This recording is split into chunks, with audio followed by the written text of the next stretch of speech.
नमस्कार दोस्तों, एक बार फिर से आप लोग का बहुत बहुत स्वागत है हमारे official YouTube channel Avision SSC bank exams पे। मैं हूँ आप लोग के साथ उर्वशी सिंह जी, और आज का जो हमारा टॉपिक ऑफ डिस्कशन दोस्तों रहने वाला है वो रहने वाला है top 10 current affairs based on 7th of July 2022।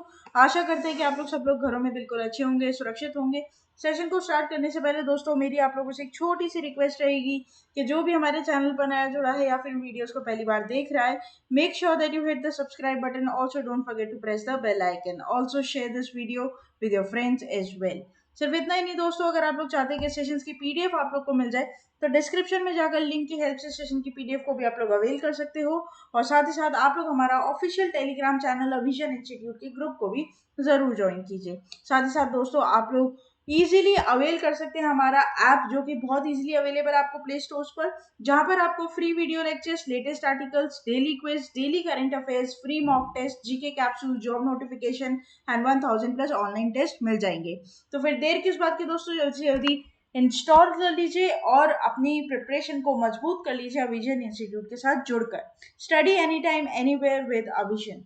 तो चलिए फिर स्टार्ट करते हैं आज के हमारे सेशन का दोस्तों पहला क्वेश्चन आपके और मेरे साथ हमारी स्क्रीन पर ये रहा। Among the following which state tops in the ranking for implementation of national food security act 2022। तो यहाँ पे दोस्तों आप लोग को बताना है कि कौन सा ऐसा स्टेट है जिसने टॉप किया है in the national food security act 2022। West Bengal, Karnataka, Orissa, Assam. The correct option will be option number C, that is Orissa. ठीक है, तो यहाँ पर हम बात कर लेते हैं। Orissa has top in the state ranking for implementation of National Food Security Act NFSA। ठीक है, तो सबसे पहली बात जो इंपॉर्टेंट रहेगी वो तो यही रह जाएगी कि यहाँ पर कौन से स्टेट ने टॉप किया है। तो यहाँ पर टॉप किया है आपका किसने, NFSA ने। ठीक है, through ration shops following bye Uttar Pradesh and Andhra Pradesh, union food and consumer affairs minister Piyush Goyal release the state ranking index for NFSA 2022 during a conference of state food ministers on food and nutrition security in India, right? तो ये बात आप लोग इधर क्या करोगे, ध्यान रखोगे, ये आपके एग्जाम के लिए इंपॉर्टेंट दोस्तों रहेगा। ठीक है, साथ ही साथ अगर मैं बात करूं दोस्तों एनएफएसए की, पहले तो इसके बारे में कुछ स्टैट्स हमें पढ़ना चाहिए। ठीक है, पहले हम स्टैट्स पढ़ेंगे इसके बारे में कुछ। तो एनएसएफए जो है उसको स्टार्ट किया गया था 2013 में। ठीक है, कब किया गया था, 2013 में। और इसको आप लोग फूड लॉ भी बोल सकते हो। ठीक है, एनएफएसए को आप लोग फूड लॉ भी बोल सकते हो। ठीक है, और यहाँ पर दोस्तों ये पूरा तरीके से सेंट्रल गवर्नमेंट के द्वारा कंट्रोल किया जाता है। ठीक है, तो सेंट्रल गवर्नमेंट इसे क्या करती है, कंट्रोल करती है। The government provides 5 kg of food grains पर पर्सन पर मंथ एट ₹103 पर, मतलब यहाँ पर पर्सन कितना फूड ग्रेन मिलता है, 5 kg ऑफ फूड ग्रेन मिलता है। और कितने रुपए में, ₹1 से लेकर ₹3 के बीच में। ठीक है, तो ये एक इंपॉर्टेंट कुछ 3 पॉइंट्स तो मुझे एनएफएसए के बारे में आपको बताने थे। ठीक है, अब हम इसके पॉइंट्स पढ़ेंगे दोस्तों। Among the special category states, the north eastern states, Himalayan states and the island states, Tripura has obtained the first rank. Himachal Pradesh and Sikkim are the second and third position. Despite the logistical limitations in these areas, they displayed a high degree of accomplishment in competing with the general category states as well. Gujarat is at fourth place, followed by Dadra, Nagar Haveli, Daman Diu, Madhya Pradesh, Bihar, Karnataka, Tamil Nadu and Jharkhand.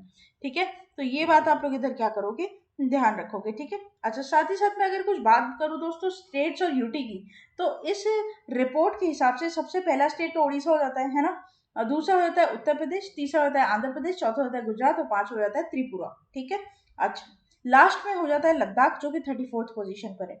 अगर मैं दोस्तों यहाँ पर कुछ ऐसे मतलब basically यहाँ पर जो नॉर्थ ईस्टर्न स्टेट्स की है तो उसमें बात करूँ तो पहले नंबर पर आता है त्रिपुरा, दूसरे पे आता है हिमाचल प्रदेश, सिक्किम, नागालैंड, उत्तराखंड और लास्ट में आता है लद्दाख। तो ये तो हिमालयन रीजन की बात हो गई। ठीक है, वैसे सिर्फ नॉर्मली स्टेट्स का ही आपको ध्यान रखना है और इससे ज्यादा आपको याद नहीं रखना है। नेक्स्ट चलते हैं। With which financial institution Edelweiss has recently collaborated to provide student travel insurance? तो यहाँ पर दोस्तों आप लोगों को बताना है कि एडलवेस ने वैसे कौन से फाइनेंशियल इंस्टीट्यूशन के साथ कोलैबोरेट किया है स्टूडेंट ट्रैवल इंश्योरेंस प्रोवाइड करवाने के लिए। तो ऑप्शन आप लोगों के सामने है और करेक्ट हो जाएगा अवांस फाइनेंशियल। ठीक है, इंस्टीट्यूशन अवांस फाइनेंशियल के साथ यहाँ पर कोलैबोरेशन हुआ है दोस्तों। ठीक है, ये ध्यान रखेंगे, इसके बारे में पूरी बात करेंगे। Avanse financial services and NBFC, NBFC क्या होता है? Non banking financial corporation with an emphasis on education and Edelweiss general insurance have team to offer student travel insurance to international students who are supported by Avanse. Student travel insurance from Edelweiss General Insurance covers limited medical cost and guards agents against emergencies and financial losses.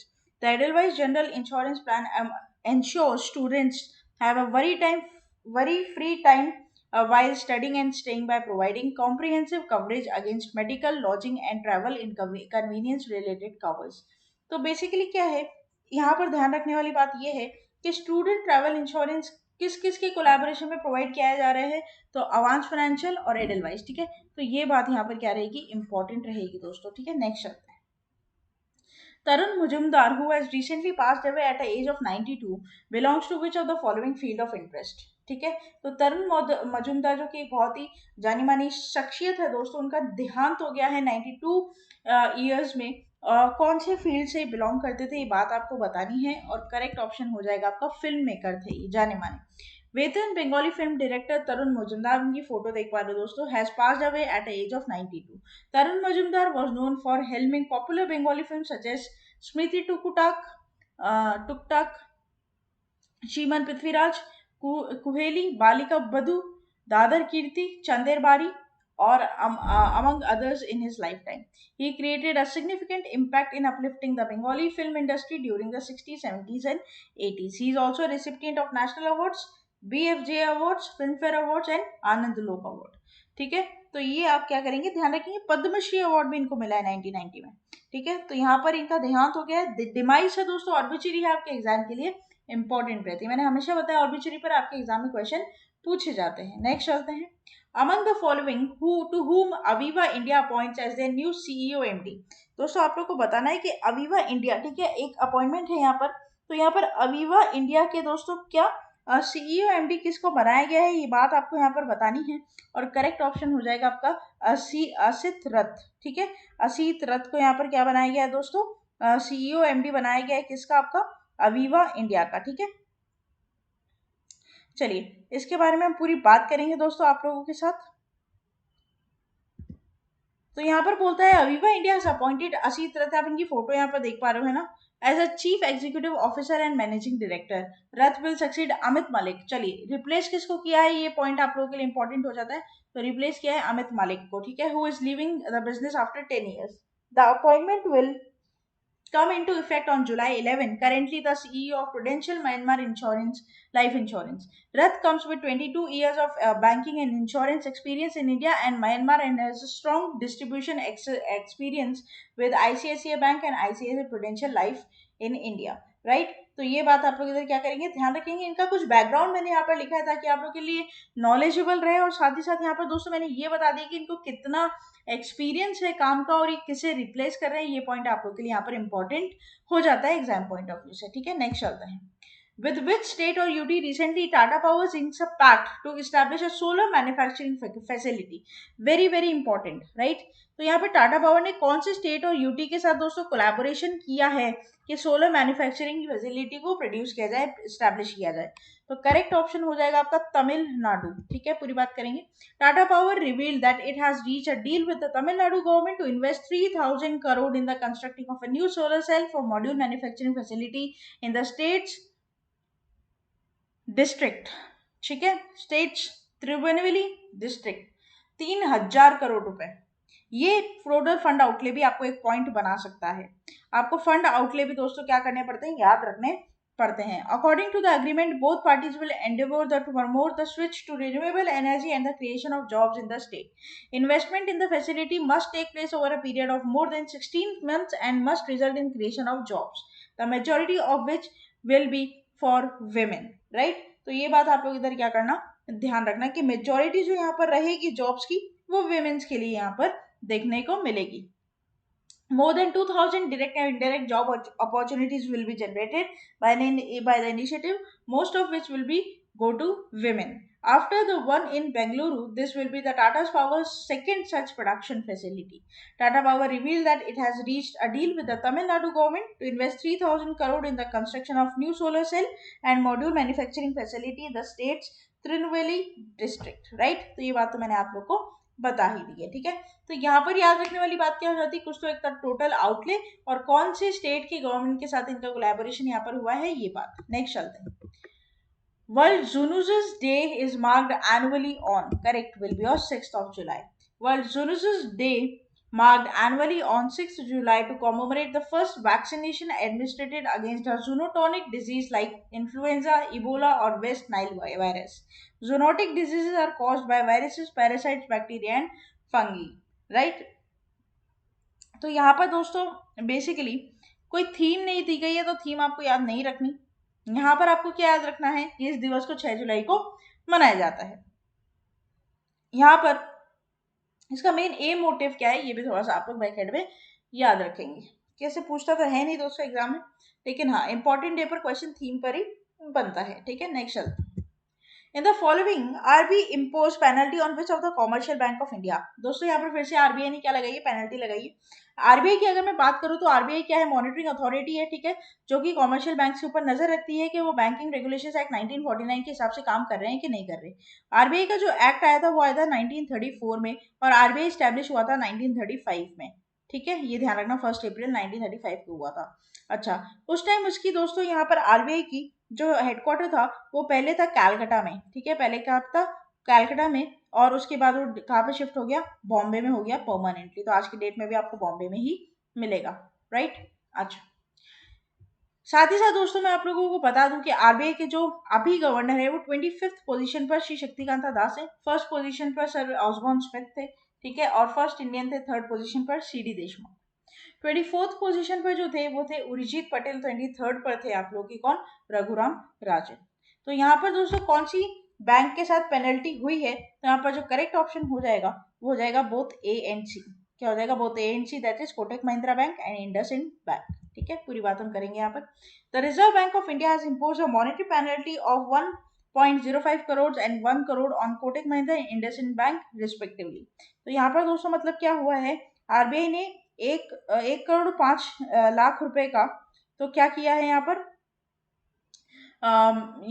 Kotak Mahindra को penalty लगाई है और 1 करोड़ की IndusInd bank पर penalty यहाँ पर देखने को मिली है दोस्तों. ठीक है, अब अगर हम बात करें इसके आगे की कि यहाँ पर आगे और दोस्तों क्या हुआ है, तो डेफिनेटली हमें कुछ इंपॉर्टेंट बात यहाँ पर करनी चाहिए. उससे पहले मैं तुम्हें कुछ बताना चाहूँ तो बता दूँ इसके बारे में कि जो फ्रॉड हुए हैं दोस्तों. ठीक है, जो फ्रॉड किया गया है, इससे पहले भी कई सारे फ्रॉड हुए हैं बैंक में. क्योंकि क्या होता है ना कि बैंकिंग रेगुलेशंस एक्ट 1949 का अच्छे से काम नहीं होता, रूल्स के साथ काम नहीं किया जाता, तो उससे पेनल्टी लगाई जाती है. ठीक है, आरबीआई के द्वारा.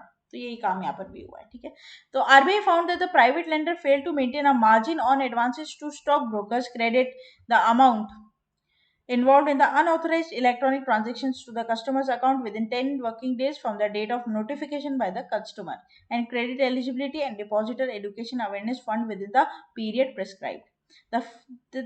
Basically यहाँ पर रेगुलेशन का वायलेशन हुआ है. क्या हुआ है, जो रेगुलेशन प्रोवाइड की गई थी बैंकों को आरबीआई के द्वारा, उसका क्या किया गया है, वायलेशन किया गया है. ठीक है, उल्लंघन किया गया है, जिसकी वजह से यहाँ पर पेनल्टी लगी है.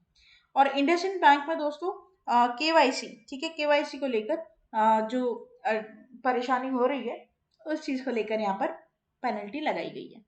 तो इसका मतलब हमें ये चीज तो समझ में आती है कि इंडिया में अगर कोई भी कॉमर्शियल बैंक एक्टिविटी परफॉर्म करना चाहते हैं तो उसे बिल्कुल टिच रहना पड़ेगा regarding to the rules and regulations. Right. तो उसी तरीके से यहाँ पर अगर कोई भी रूल्स एंड रेगुलेशंस का क्या होता है, उल्लंघन होता है, और नोटिस पीरियड के बाद भी अगर वो लोग सुधारते नहीं है तो यहाँ पर पेनल्टी लगा दी जाती है. ठीक है, next. Who inaugurates the Digital India Week 2022 at Gandhinagar, Gujarat? Correct will be your Narendra Modi. Right? तो गांधीनगर गुजरात जिसकी थीम है, डिजिटल वीक की थीम है भैया, तो थीम हमें यहाँ पर क्या करनी है, ध्यान रखनी है. थीम क्या है, कैटलाइजिंग न्यू इंडिया टेकेड. ठीक है, to transform the nation into digitally empowered society and knowledge economy. Digital India Week will also a 3-day long orientation program, India Stack Knowledge Exchange, showcasing India Stack and India's digital product service from 7th July. ठीक है, तो यहाँ पर मोदी ने launch किया digital India Bhashini that will enable Indians and easy access to internet and digital services in vernacular languages. He has also launched Digital India Genesis Generation Next Support for Innovative Startups, a national deep tech startup platform। तो यहाँ पर total budget इसका 750 करोड़ रुपए रखा गया है। ठीक है, और यहाँ पर प्राइम मिनिस्टर मोदी ने डेडिकेट किया है my scheme which will provide access to government schemes at a single place. Right, तो यहाँ पर बात क्या है 750 करोड़। ठीक है, ये एक पॉइंट यहाँ पर इंपॉर्टेंट रहता है, साथ में थीम यहाँ पर बड़ी इंपॉर्टेंट रहती है। ठीक है, कैटलाइजिंग न्यू इंडिया टेकेड। ठीक है, यहाँ पर ये ध्यान रखना। नेक्स्ट चलते हैं। Ian Sudhir, who has recently passed away, belongs to which of the following field of interest? Correct will be your athlete। Goalkeeper थे दोस्तों, इंडियन इंटरनेशनल गोलकीपर थे, इनका देहांत हो चुका है। ठीक है, इन्होंने डेब्यू किया था अगेंस्ट इंडोनेशिया रंगून में एंड ओलंपिक्स में क्वालिफाई किया था 1972 में। ठीक है, तो बस इतनी सी बात यहाँ पर आपको ध्यान रखनी है। फॉर्मर इंडियन गोलकीपर है ईएन सुधीर। कौन है? ईएन सुधीर। इनका देहांत हुआ डिमाइस से, ऑब्वियसली आपके एग्जाम के लिए इंपॉर्टेंट रहेगी दोस्तों। नेक्स्ट चलते हैं last question of this session के ऊपर। Dash holds the title of longest train route in the country which runs Dibrugarh in Assam to Kanyakumari in Tamil Nadu? Correct will be your Vivek express. आप यहाँ पर देख भी पा रहे हो फोटो में, कहाँ आपका डिब्रूगढ़ असम से लेकर पूरा कन्याकुमारी तक, तमिलनाडु तक, है ना, बहुत लंबा 4247 किलोमीटर का ये डिस्टेंस, मतलब 9 स्टेट्स कवर करेगी दोस्तों ये ट्रेन। आप सोचो कितना लंबा रूट। अगर कोई ट्रेन में ट्रैवल करने का शौकीन है ना, तो एक बार जरूर इसकी टिकट कटा लो तुम लोग, मन भर जाएगा तुम्हारा एकदम, है ना। तो Vivek express holds the title of longest train route in the country which runs from Dibrugarh in Assam to Kanyakumari in Tamil Nadu. It covers 4,247 kilometers of distance in 9 states. Right? कौन कौन से स्टेट करेगा ये, तो ये एक बड़ी दिलचस्प बात रहेगी। आसाम, नागालैंड, बिहार, वेस्ट बंगाल, झारखंड, उड़ीसा, आंध्र प्रदेश, केरला, तमिलनाडु। इसकी जो मतलब I can say from my experience, वैसे मैंने ट्रैवल तो नहीं किया बट हाँ इन जगह पे मेरा आना जाना हुआ है, जो सिनेरिक ब्यूटी होगी ना दोस्तों इस रूट की, वो गजब की होगी। तो एक बहुत अच्छा यहाँ पर एक अच्छा मतलब यहाँ पे इनिशिएटिव लिया गया है। तो विवेक एक्सप्रेस जो है chain of express train in the Indian railway network. The railway budget of the 11-12 was announce about Vivek express by the railway minister. Right, तो यहाँ पर 150th जो बर्थ एनिवर्सरी आई थी स्वामी विवेकानंद जी की, which was held in 2013. Kanyakumari is the longest route of the Indian network. Dibrugarh to Kanyakumari is the longest route in the Indian railway network in terms of both distance, time and currently 24th longest railway network in the world. ठीक है, 58 stops रहेंगे। ठीक है, 58 stops मिलेंगे, 9 state की journey करेगी ये train पूरी। तो यहाँ पर ये भी आपको ध्यान रखना है, किलोमीटर्स थोड़ा सा याद रख लीजिएगा, है ना, और कौन कौन से स्टेट आते हैं ये थोड़ा सा याद रख लीजिएगा। तो ये था हमारा पूरा टॉप 10 करेंट अफेयर्स का सेशन। आशा करते हैं सेशन आप लोग को अच्छा लगा होगा दोस्तों। अच्छा लगा है तो लाइक करना मत भूलिएगा, चैनल को तुरंत ही सब्सक्राइब कर लीजिए, साथ ही साथ बेल आइकन को जरूर प्रेस कर दीजिएगा ताकि जब भी कोई नई वीडियो में डालूं सबसे पहले नोटिफिकेशन दोस्तों आप लोग के पास आ जाए। और साथ ही साथ कोई भी दिक्कत आती है कमेंट बॉक्स में लिखकर बताइए। तब तक के लिए thank you so much and have a nice day.